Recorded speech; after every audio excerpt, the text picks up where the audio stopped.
बिस्मिल्लाहिर्रहमानिर्रहीम। अज़ीज़ तलबा व तालिबात, अस्सलामु अलैकुम। मैं professor Musharraf Mahmood CMM lectures से आपसे मुखातिब हूँ। उम्मीद है आप खुश व खुर्रम होंगे, इम्तहानात की भरपूर तैयारी कर रहे होंगे। अल्लाह आपको कामयाब करें। अज़ीज़ तलबा, आज हम साले दवम उर्दू का एक अहम सवाल नज़म के अशार की तशरीह आप किस तरह से करेंगे। पहली बात तो यही है कि जिस तरह से आपने साले अव्वल में किया है बिल्कुल वही पैटर्न और तरीक़ाकार है साले दवम में। लेकिन अफसोस से कहना पड़ता है कि पूरा एक साल पढ़ने के बावजूद, फर्स्ट ईयर पास करने के बावजूद सेकंड ईयर में भी पता नहीं होता कि किस तरह से तशरीह करनी है, किन चीज़ों का ख्याल रखना है, किस तरह से चीज़ें लिखनी है और कितना मवाद लिखना है। सो मैंने मुनासिब समझा कि दोबारा आपको समझाया जाए कि इस शेर की, इस सवाल की आपने किस तरह से करना है। तो तरतीब से चले जी। सबसे पहले हमारा आज का मौजू नज़म के अशार की तशरीह का तरीक़ाकार। सबसे पहले आप सवाल नंबर लिखेंगे। आप जानते हैं बोर्ड में ऑब्जेक्टिव के बाद सब्जेक्टिव भी दो हिस्सों पे होता है, हिस्सा अव्वल हिस्सा दोम। हिस्सा अव्वल में शायरी का पोर्शन होता है, नज़म गज़ल के अशार की तशरीह, और बे में बाकी किताब होती है। तो ये सवाल नंबर 2 का अलीफ हिस्सा है, बे हिस्सा होगा गज़ल के अशार की तशरीह। तो अब दरमियान में करके सेंट्रलाइज करके लिखेंगे सवाल नंबर 2 अलीफ, बेहतर छोटी सी ब्रैकेट्स डाल दें, साइड पे छोटी सी 2 लाइनें लगा दें ताकि पता चले आप नया सवाल शुरू कर रहे हैं। इसके बाद आप मुख्तसर सा सवाल भी ज़रूर लिखें। तशरीह अशार नज़म, पूरा सवाल लिखने की जरूरत नहीं है, सवाल तवील है कि दिए गए नज़म के 2 अशार की तशरीह करें, नीज़ शायर का नाम और नज़म का उन्वान भी तहरीर करें। तो अजीज़ तलबा, आपको इतना लंबा सवाल लिखने की ज़रूरत नहीं है, लिखिए ज़रूर मगर मुख्तसर। सवाल नंबर 2 अलीफ तशरीह अशार नज़म, सवाल नंबर 2 बे तशरीह अशार गज़ल, सवाल नंबर 3 सबकी इक़्तिबास की तशरीह, सवाल नंबर 4 सबकी खुलासा, सवाल नंबर 5 नज़म का खुलासा। इस तरह से लिखे ज़रूर मुख्तसर सा करके। दूसरी लाइन में मैं आपको एक एक लाइन की प्रेजेंटेशन अलग अलग समझा रहा हूँ। उसके बाद आपको ये जो सब्ज लाइन नज़र आ रही है, इसका मतलब है कि आप एक लाइन खाली छोड़ दें, यानी पता चले कि सवाल ख़त्म हुआ, जवाब शुरू हो रहा है, सवाल और जवाब के दरमियान में एक लाइन खाली छोड़ दें। उसके बाद आप सबसे पहले लिखेंगे शायर का नाम। मैंने पैटर्न के तौर पे आपकी जो पहली नज़म है उससे समझा रहा हूँ आपको। शायर का नाम कौन है जी? मौलाना ज़फ़र अली ख़ान रहमतुल्लाह अलैह। उसके बाद आप जानते हैं दूसरी बात आप लिखते हैं नज़म का उन्वान। नज़म का नाम नहीं होता, उन्वान होता है हम्द। तीसरी चीज़ लिखी मैंने माखिज़ सोर्स बुक, यानी ये नज़म किस किताब से ली गई है। तो आपकी किताब में दिया हुआ कि माखिज़ हब्सियात, यानी ये मौलाना की वो किताब है हब्सियात जिसमें से ये नज़म ली गई है। अजीज़ तलबा, आप जानते हैं कि शायर के नाम और नज़म के उन्वान का तो एक एक नंबर होता है। 10 नंबर का क्वेश्चन आपको इस तरह आएगा, 1 + 1 = 8 = 10। 1 नंबर शायर का नाम, 1 नंबर नज़म का उन्वान, 8 नंबर तशरीह, मिला के बनेंगे 10 नंबर। तो माखिज़ के नंबर नहीं होते। अगर आप माखिज़ लिख देते हैं तो बहुत अच्छा तासुर पड़ता है। अगर आपको पता है, माखिज़ नहीं पता तो फिर हरगिज़ मत लिखिए, क्योंकि अगर आप गलत लिख देंगे तो नंबर तो है नहीं, लेकिन गलत इंप्रेशन पड़ेगा और मुमकिन आपके नंबर पे मनफी तौर पर असर डाल सकता है। लिहाजा माखिज़ पता है तो ज़रूर लिखिए, वरना माखिज़ ना लिखें। ये 2 चीज़ें लाजमन होती हैं, इनके 2 नंबर होते हैं, शायर का नाम और नज़म का उन्वान। इसके बाद एक लाइन खाली छोड़ दें, क्योंकि सवाल का नया हिस्सा आ गया। अब ये एक अहम बात आती है, बच्चे सेकेंड ईयर में आके भी बार बार पूछते हैं कि सर क्या दोनों अशार की तशरीह इकट्ठे की जा सकती है या अलग अलग की जाए। तो आपको पता होना चाहिए अच्छी तरह से कि आपके पास दोनों ऑप्शन मौजूद हैं। आप चाहें तो नज़म के अशार की तशरीह इकट्ठे भी कर सकते हैं, चाहें तो अलग अलग भी कर सकते हैं। हाँ, गज़ल में लाजमन होता है अलग अलग करना, गज़ल के अशार की तशरीह आप मिला कर नहीं कर सकते। नज़म में आपके पास मर्जी है, चाहे इकट्ठी करें चाहे अलग अलग करें। मगर एक बात ज़हन में रहे कि फिर आपको करना क्या है। अगर आपके पास मटेरियल और टाइम ज़्यादा है तो फिर बेहतर है अशार की तशरीह अलग अलग करें। तशरीह शेर नंबर 1, तशरीह शेर नंबर 2। लेकिन अगर टाइम या मटेरियल कम है तो फिर ज़्यादा बेहतर है मिला के करें। देखिए, अगर टाइम कम होगा आप क्या करेंगे, आप पहले शेर की तशरीह करेंगे, मुकम्मल होगा, दूसरे शेर की तशरीह शुरू करेंगे, टाइम खत्म हो जाएगा, आपको एक शेर के नंबर मिलेंगे। लिहाजा टाइम कम है या मटेरियल कम है, अगर वही आप मिला के कर देंगे दोनों अशार की, तो अमकान होता है कि आप ज़्यादा बेहतर नंबर ले लें। बहरहाल आप दोनों तरह से कर सकते हैं, मगर वजाहतन लिखिए ज़रूर। अगर आप मिलाकर कर रहे हैं तो आप लिखें तशरीह अशार 1 जमा 2, और अगर आप अलग अलग कर रहे हैं तो वजाहत से लिखें तशरीह शेर नंबर 1, ताकि टीचर को पता चले, मुमतहिन को पता चले कि आप किस शेर की तशरीह कर रहे हैं। इसके बाद फिर बेशक एक लाइन खाली छोड़ दें ताकि हर हिस्सा अलग अलग हो जाए। अब आप वजाहत से लिखेंगे ज़ेरे तशरीह शेर, यानी इसका मतलब है कि ये क्वेश्चन का शेर है। बाज़-औक़ात बच्चे ये गलती करते हैं, या वो जानबूझ के, जिस तरह भी है कि मसलन नज़म के देखें आपको 2 अशार आने हैं, गज़ल के 3 अशार आने हैं। बच्चे क्या करते हैं, एक शेर को जो क्वेश्चन का शेर है उसको दूसरे शेर में हवाले के शेर के तौर पे लिख देते हैं। अब होता क्या है, आपने शेर लिख दिया, आपने उसको बनाकर लिखा हवाले का शेर, टीचर समझता है शायद ये क्वेश्चन का शेर है, तो ये बात क्लियर होनी चाहिए जो आप शेर दे रहे हैं ये क्वेश्चन वाला शेर है, ये हवाले का शेर है। तो इसका बेहतरीन तरीका यही है कि आप वजाहत से लिख देंगे ज़ेरे तशरीह शेर, मतलब ये क्वेश्चन है, क्वेश्चन का शेर है, तशरीह आपको करनी है। शुरू में अलामत शेर लगा दें। बस हमने पहला शेर लिखा, पहुँचता है हर एक महकश के आगे दौरे जाम उसका, किसी को तशना लब रखता नहीं है लुत्फ़ आम उसका। अगर आप एक शेर की तशरीह करें तो एक लिखें, अगर आप दोनों को मिलाकर कर रहे हैं तो फिर आप लिखेंगे ज़ेरे तशरीह अशआर, फिर आप दोनों की मिला के करेंगे। अगर आपके पास टाइम कम है, बेहतर तो ये आप पूरा शेर लिखें, टाइम कम है तो फिर आप ये करें आधा मिसरा लिखते हैं। मसलन पहुँचता है हर एक महकश, ये लिखकर आगे डॉट डॉट लगा दें और आखिरी 2-3 लफ्ज लिख दें लुत्फ़ आम उसका। दोबारा दोहरा दूं, बेहतर तो ये है तो पूरा शेर लिखें, अगर टाइम नहीं है तो आधा मिसरा लिखकर डॉट डॉट लगा दें, आखिरी 2-3 लफ्ज लिख दें, ताकि टीचर को पता चल जाए आप किस शेर की तशरीह कर रहे हैं। इसके बाद आप फिर लिखेंगे तशरीह शेर और फिर तशरीह शुरू करेंगे। हर शेर की तशरीह कम से कम 2 सफ़ों पर, ज़्यादा से ज़्यादा 3 सफ़ों पर करेंगे। आपको पता हो लेंथ कितनी चाहिए। अब अजीज़ तलबा, अगर आप देखें मैंने एक प्रेजेंटेशन दी तो आप लाइनें गिन लें, पहली लाइन, दूसरी, तीसरी, चौथी, 5वीं, 6ठी, 7वीं, 8वीं, 9वीं, 10वीं, 11वीं और 12वीं। यानी जब आप तशरीह शुरू करेंगे तो इससे पहले आप 10-11 लाइनें लिख चुके हैं, मतलब आधा सफ़ा तो आप लिख चुके हैं पहले से, बाकी रह गया आधा सफ़ा। तो उस बाकी आधे सफ़े को लिखें और कम से कम 2 सफ़े मज़ीद भी लिखें, यानी आपके बन जाएंगे 2.5 सफ़े। इसके बाद आधा सफ़ा ये लिखें, 2 और लिखें तो 2.5 सफ़े बन जाएंगे। बहरहाल मुख्तसर बात ये कि हर शेर की तशरीह कम से कम 2 सफ़ात पर हो, ज़्यादा से ज़्यादा 3 सफ़ात पर हो। 2 सफ़े से कम तशरीह करेंगे आपके नंबर कटेंगे, 3 सफ़े से ज़्यादा करेंगे तो उसका ख़ास फ़ायदा नहीं होगा। बेहतर है कि 3 से ज़्यादा करने के बजाय वही टाइम किसी दूसरी चीज़ को दें। ख़ास तौर पे आपका एक बड़ा अहम क्वेश्चन होता है मजमून, तो कोशिश करें बाकियों से टाइम बचाएं और मजमून को ज़्यादा से ज़्यादा वक्त दें। तो ये तो अज़ीज़ तलबा हो गया पैटर्न कि किस तरह से आपने शेर की तशरीह करनी है। बाज़ औक़ात बच्चों को शेर भी आता है, तशरीह भी आती है, ये समझ नहीं आती कि अटैम्प्ट किस तरह से करना है, तो मैंने आपके सामने एक एक लाइन की वजाहत की। आगे बढ़ते हैं जी कि तशरीह करनी किस तरह से है।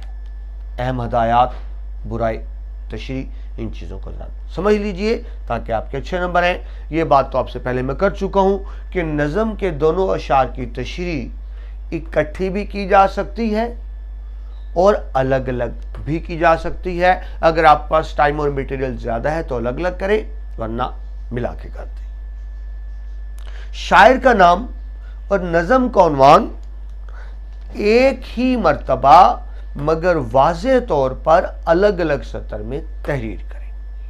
आप जानते हैं दोनों शेर एक ही नज़म से होंगे, लिहाजा शायर का नाम और नज़म का उन्वान दूसरी दफ़ा मत लिखें, वो एक ही दफ़ा लिखें, मगर अलग से लिखें जिस तरह आपके सामने लिखें।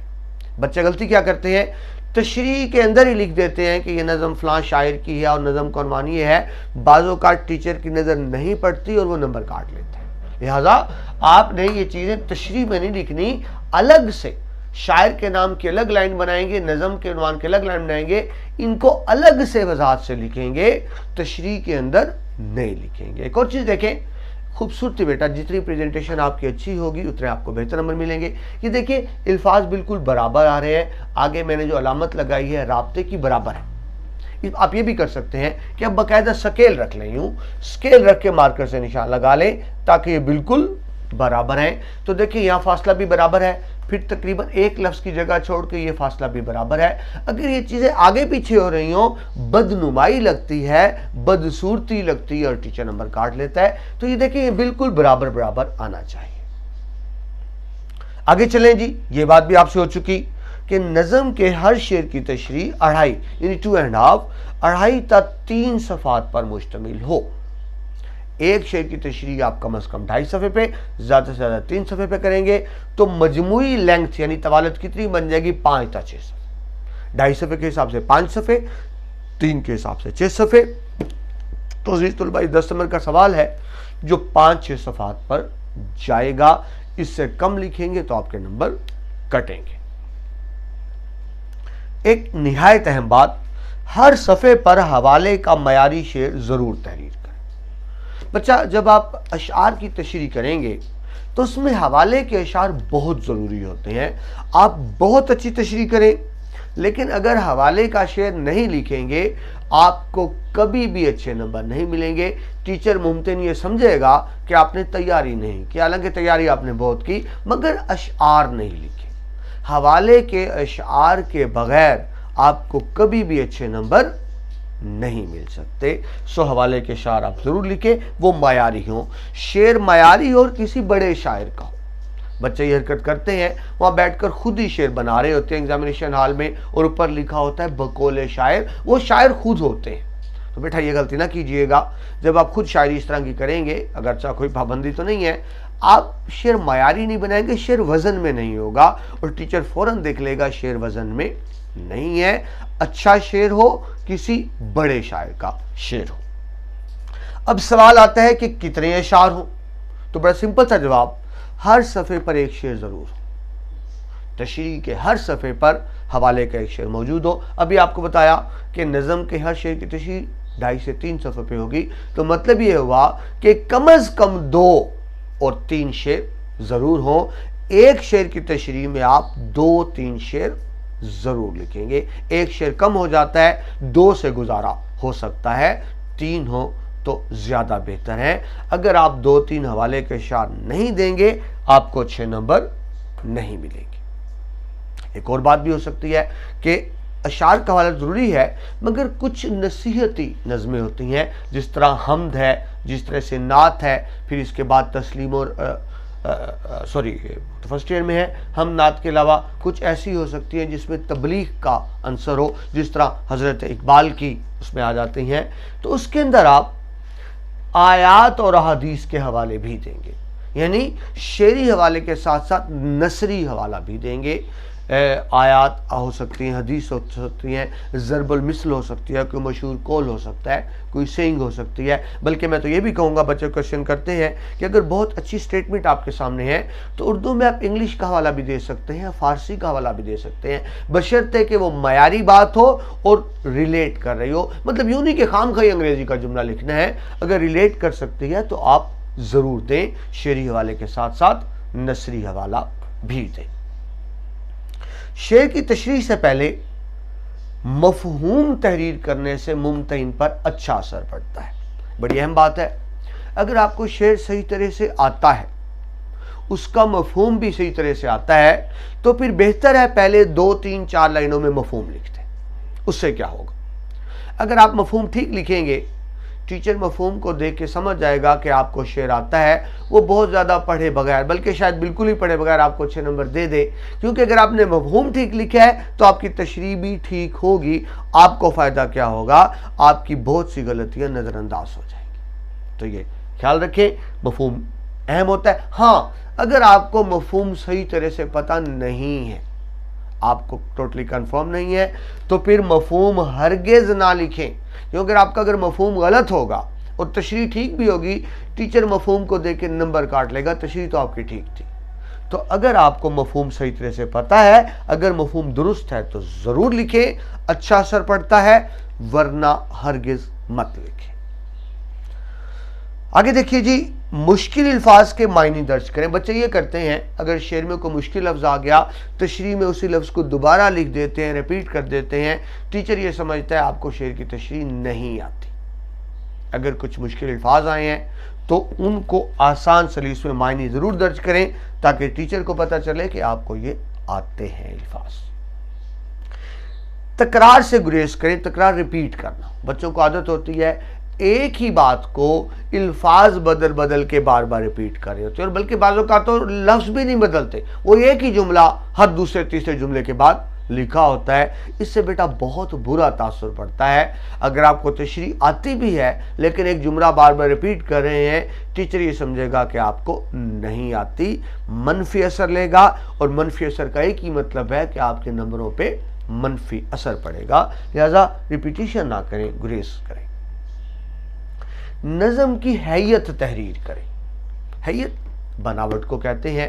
नज़म की हैयत हो सकती है मसलन मुसद्दस हो सकती है, वो मुकम्मस हो सकती है, वो मुर्रा है, गैर मुर्रा है, मुरद्दफ है, मुरद्दफ गैर मुरद्दफ है। तो इसको हैयत कहते हैं। इसका अलग से लेक्चर हमने अपलोड किया हुआ है कि नज़म की हैयत, यानी हैयत समझें शेर किस किस्म का है, शेर की किस्म। अगर आपको मालूम है तो ज़रूर लिखें, मार्कर से नुमाया करें। इसके लिए अलग से लेक्चर आप मुलाहिजा कर लें, जिसमें बताया गया है नज़म की हैयतें कितनी किस्म की हैं। शायर एक और चीज़ भी इस्तेमाल करता है, फर्स्ट ईयर में तफसील से पढ़ चुके, तशबीह, इस्तारा, तलमी। अगर शायर ने तशबीहात का इस्तेमाल किया है, इस्तारात का इस्तेमाल किया है, तलमीहात का इस्तेमाल किया है, तो वो ज़रूर लिखें और उसको मार्कर से नुमाया करें कि इन चीज़ों से शायर ने कलाम को खूबसूरत बनाया है, अच्छा तासुर पड़ता है। और सबसे आखिर में एक बहुत अहम बात, अगर आपको पता है तो फ़नी मुहासन ज़रूर तहरीर करें। फ़नी मुहासन शेरी खूबियाँ, इसके लिए भी अलग से लेक्चर मौजूद है हमारे चैनल पर कि फ़नी मुहासन क्या होते हैं। फ़नी मुहासन वो तरीक़ेकार हैं जिससे शायर अपने शेर को खूबसूरत बनाता है। मसलन सनद तज़ाद है, अगर वो अपोजिट वर्ड्स लाता है, सनद लफ़ नशर है, सनद हुस्न तालील है। तो ये डिफरेंट सनतें हैं, वैसे तो बहुत सी हैं लेकिन आम तौर पर 6-7 सनतें ज़्यादा मशहूर हैं। तो अगर आपको पता है कि शायर ने इस शेर में किस सनत का इस्तेमाल किया है तो वो आप ज़रूर लिखें। फ़नी मुहासन सनतों का इस्तेमाल, इससे बहुत अच्छा तासुर पड़ता है। टीचर ये समझता है बच्चा पढ़ने वाला है, इसने मेहनत की है, टीचर उसको अच्छे नंबर देता है। तो अगर आपको मालूम हो तो फ़नी मुहासन ज़रूर तहरीर करें। इसके लिए हमारे चैनल पर अलग से लेक्चर्स मौजूद है, उससे मुलाहिजा कर लीजिए। तो अज़ीज़ तुलबा, ये तो हमने आपको बताया कि नज़म के अशार की तशरीह में पैटर्न क्या होगा, तरीक़ाकार क्या होगा, और तशरीह करते वक्त किन चीज़ों को सामने रखेंगे। ये पहला लेक्चर था, ये सिर्फ आपको समझाने के लिए था। दूसरे लेक्चर में मैं आपको अशार की तशरीह करके दिखाऊंगा। हमने प्रैक्टिकली शेर लिख के तशरीह करेंगे। बच्चे ये कहते हैं कि एक शेर की तशरीह 2.5-3 पेज पर नहीं होती, हमसे इतना ज़्यादा कैसा लिखें। तो अगले लेक्चर में हम प्रैक्टिस करेंगे कि एक शेर की तशरीह किस तरह से करें कि 2.5-3 सफ़हात बन जाए। लेक्चर यहाँ तक मुकम्मल हुआ। उम्मीद है आपको पसंद आया होगा, आपके लिए मुफीद साबित होगा। अगर इसमें आपको मालूमात की बातें लगें तो हमारी आपसे दरख्वास्त है कि दोस्तों से हमारे चैनल को ज़रूर शेयर करें ताकि इल्म का सिलसिला आगे से आगे बढ़ता रहे। प्रोफेसर मुशर्रफ महमूद को इजाज़त दीजिए। अल्लाह।